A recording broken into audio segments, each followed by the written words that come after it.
May na-receive akong text kaninang tanghali na may tumawag na raw doon sa isang OLA na municipal officer dahil meron na raw kasong isinampas sa akin.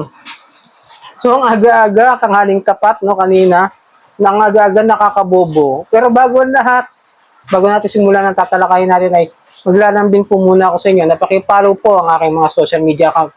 Ang Facebook, TikTok at ang aking YouTube channel. At kung nagustuhan nyo nakatulong sa inyo ang video ito, ipakilike nyo lang po, share sa ibang mga OLA victims na may mga problema sa ganitong klase ng mga ginagawa ng mga online lending apps, at hit nyo yung notification bell para updated po kayo sa mga videos na ginagawa natin dito about sa usapang online lending apps. Disclaimer, ulitin ko panoorin nyong maigi ang buong video ito dahil nandito na po yung sagot, yung paliwanag o yung explanation natin at yung payo na sasabihin ko sa inyo kung paano nyo haharapin kung sakasakaling kayo ay nagkakaroon ng ganitong klase ng sitwasyon sa mga online lending apps na nagiging problema ninyo. Okay? Ito yung na-receive ko. Magandang araw. Naipasa na account mo sa amin from lower department. May masabat ako. Dahil kami ay nakatanggap na ng tawag mula sa inyong municipal officer patungkol sa kaso na aming isinampa laban sa iyo. Anumang oras ay lalabas na ang resulta nito at formal itong ihahain sa iyo. Hindi kami nagkulang ng paalala sa iyo tungkol dito. Habang hinihintay ang resulta nito, bukas pa rin ang aming kumpanya sa payment arrangement mo. Kita mo, di ba? Bakit municipal officer ang tatawag sa kanila kung may sinampasalang kaso sa akin? Ako ay nagtaka at itong mga ito talaga ay masyadong pabobo. Okay lang yung pabibo. Maintindihan ko pa yung pabibo, pero yung pabobo pa araw-araw na lang nagiging palala ng palala. Okay lang maging tanga, wag lang araw-arawin. Ito lang ang sabi ko sa kanila.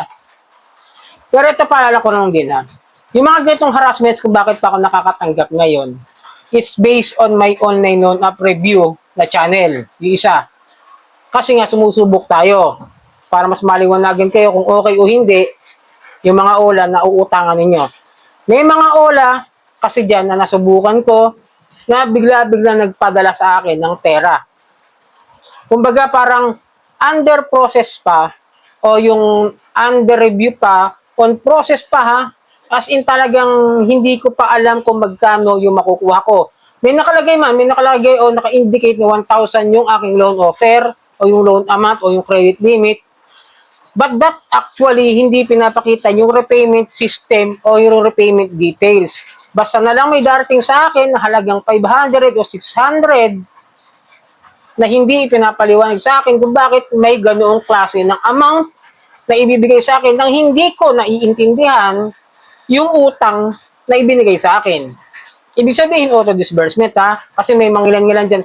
Pero yung mga yan, mga auto-disbursement, ang ginagawa ko, ibinabalik ko lang din yung perang ibinibigay nila sa akin. Pero hindi ko agad-agad ibinibigay. Kasi nga kahit bayaran nyo yan at ibalik nyo yung pera na yon, sisingilin nila yung mga interest at yung mga gusto nilang singilin sa inyo. Kunwari, 500, nakatanggap ako, binabalik ko lang yung 500. Paabuti ko ng isang buwan talaga yan. Kasi pag nag-auto-disburse, pinapahirapan ko rin. Kasi nga, wala sa hulog yung ginawa nila. Labag yun sa Truth in Lending Act. Okay Para malinaw lang tayo kung bakit ako nakakatanggap pa rin ng mga ganitong klase ng harassments at mga text na ginagawa nitong mga online loan app na nire-review ko. So ito nga, municipal officer. Anong kinalaman ng municipal officer sa pagsasampa ng kaso kung may criminal liabilities ako na nagawa? Okay? Ang pagsasampa niyan, kung meron siya na talagang legal na departamento, may abogado naman niya, pwede sila mag-file ng diretso sa korte. Nagtaka lang ako bakit municipal officer, bakit sa munisipyo? Alam ko mayroong korte na dapat tumahawak niyan. Kasi itong mga municipal officer, ang example ng municipal officer ay mga mayor. Mga inilagay o mga itinalaga ng mayor, mga administrative nila na officer na pwedeng humawak doon sa isang ordinansa doon sa mga LGU na hawak nila. Yan yung mga example ng mga municipal officer. Hindi naman yan yung hahawak ng kung ano-anong kaso eh. Mag-aaral ng kaso o sa small claims man, kung sa small claims, iba rin yun. Kasi nga, ayun yung tinatawag na usaping civil sa small claims case. Kung meron man ako nilabag doon sa kanilang utang na hindi nabayaran at hindi nila ako masingil, ganun ang tamang proseso. Tapos kung meron mang criminal liabilities ako, pwede man nila akong kasuhan sa mga ahensya ng gobyerno, like the PNP, di ba? Kung pinaimbestigahan nila ako sa NBI, kung meron talaga akong ginawang paglabag. Ganun. Tapos magugulat na lang ako, ihahain na lang daw sa akin anumang oras ng formal. Anumang oras? Di ba dapat din yung sinasabi yun kung talaga may inahain kayong kaso sa akin?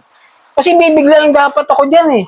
Para wala akong kawala kung sakasakali man na may isasampang kaso sa akin at kailangan akong hulihin. Biglaan yan, kumbaga, surprise. Hindi ko pa yung sabihin na, may kaso kang estapa, huling ka namin bukas. Eh kung magtago ako, o kung umalis ako doon, di ba? Kaya nga hindi ganyan yung sistema ng kapulisan. Hindi nagbabanggit yan sa mga text. Tatawagan ka, basta bibiglayin ka niyan kung sakasakaling merong threat na ako may ginawa, o kung sino man yung may ginawang criminal liabilities. Diba? Maling sistema. Ngayon, kung may kaso naman ako sa small claims, wala namang problema, haharapin ko yan. Kasi ako nakaharap na ako ng mga settlement nang hindi na ako umakit pa sa ganyan. Dahil pwede naman kayong pumunta sa bahay. Tandaan nyo. Legal naman yun, ipapayagan ko kayo, walang problema. Makikipag-settle ako, magpadala kayo ng demand letter sa bahay ko. Yun ang tamang proseso. Hindi yung ganito. Lalo ko kung, lalo na kung kayo ay may mga nilabag. Kasi, totoo lang, no, itong mga nasubukan ko mga ulang, itong mga ulang rehistro ito. Kung hindi delinquente yung rehistro nila, wala sa list ng registered ng online lending platform doon sa website nila sa SEC, sa recorded, wala. Diba? Kaya nga hindi umaharap yung mga yan. Okay pa siguro si DJ na pumunta sa bahay. At least yung nag-iwan, na-settle namin, nakapag-usap kami. Diba? Mas okay pa sa akin yung ganun. Pupunta, mag-iwan ka ng tarjeta mo dyan, mag-iwan ka ng demand letter. Mas okay pa sa akin yung ganun settlement. Kasi ganito. Tapos ito pa yung natawa ko sa huli, no? Ulitin ko nung, habang hinihintay ang resulta nito, bukas pa rin ang kumpanya sa payment arrangement. Nagsampan na kayo ng kaso, maghihintay pa kayo ng payment arrangement, mag-usap na lang sa korte. Kung talaga may isinampa kayong kaso, ganun lang yung kasimple. Yun kasi ang pinayo sa amin ng abogado doon sa PNP na nagpunta kami.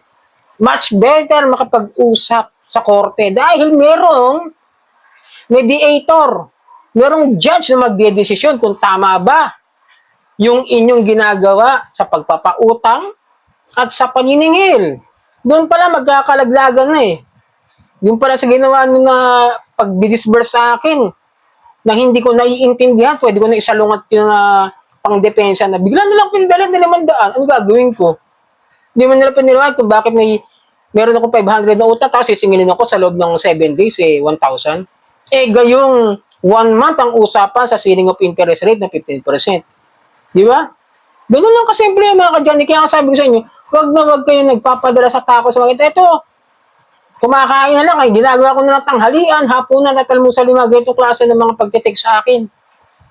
Maging basta-basta naniniwala sa mga ganitong klase ng mga text, ng mga pagbabanta, nakakasuhan kayo. Wala man ako kulong sa utang, but still, utang is utang. Gusto kong bayaran. Kaya nga kahit binabalik ko lang yung amount na ibinigay sa akin. Yun ang ginagawa ko. Para ako sakasakali magreklamo rin ako sa kanila, pang depensa ako. Hindi naman nagsasampan ng kaso yung mga yan. Kita mo, hanggang dyan lang, May boundaries sila, may limitations kasi hanggang pananakot lang kaya nilang gawin. Okay? Hanggang ganyan lang po yan. Maniwala po kayo sa akin, mga kadyani. So, sana nakatulong ang video ito. Muli, maglalambing ako sa inyo na pakipalo po ang aking mga social media account. Ang Facebook, TikTok at ang aking YouTube channel. Maraming po salamat at sa uulitin.